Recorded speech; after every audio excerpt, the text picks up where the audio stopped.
제9편 작은 에피소드.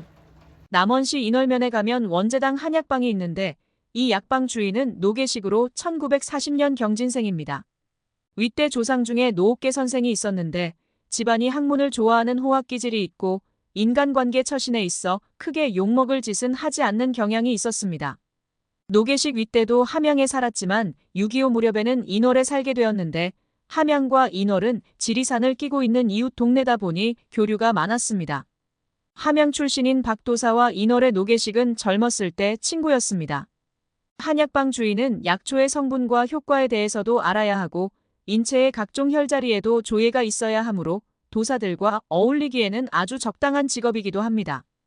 영빠를 강조하는 박도사와 육아적인 상식을 기본으로 하는 노계식은 서로 기질이 달랐지만 지리산이 품고 있는 도가에 대한 존중은 서로 공통분모였습니다.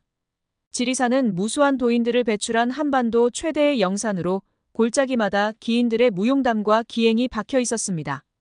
그러다 보니 도통의 경지와 도인들의 신통력에 대해 자연스럽게 인정하고 받아들이는 기풍이 있었습니다. 두 사람이 하루는 지리산의 노계식 집에서 이 이야기 저 이야기하다 하룻밤을 같이 잔 적이 있었습니다. 아침에 일어나 박도사가 친구인 노계식에게 한마디 툭 던졌습니다. 오늘 제일 먼저 오는 손님은 황하수라는 이름의 남자이고 그 사람은 울타리가 대나무로 둘러싸인 집에서 사는 사람일 것이다. 평소 친구인 박도사의 신통력에 대해서는 대강 알고 있었지만 찾아오는 사람 이름까지 알아맞춘다는 것은 쉽게 납득하기가 어려웠습니다. 어떻게 이름까지 아느냐? 이보로 알았지.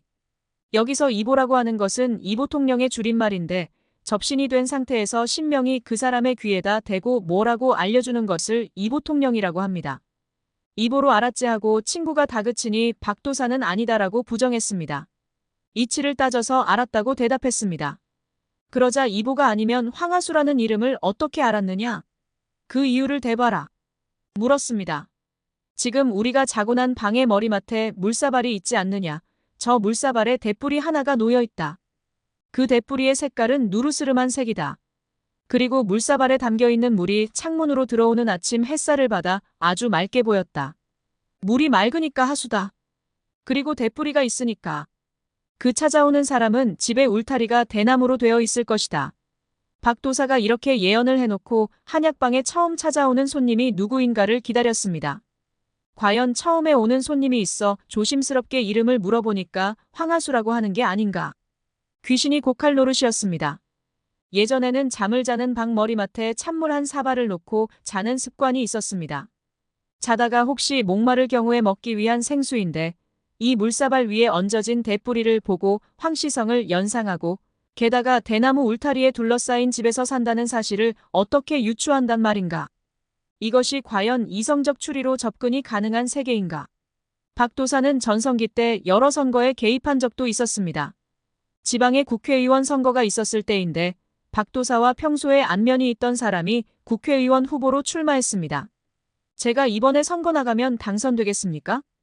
당선은 된다. 그러나 엎치락 뒤치락 사연은 있다. 처음 검표에 자네가 163표 차이로 질 것이다. 그러나 다시 재검표를 하면 45표 차이로 뒤집을 수 있다. 관건은 재검표에 있다. 개표를 한 번 더 하면 자네가 이기고 개표를 한 번만 하면 자네가 진다.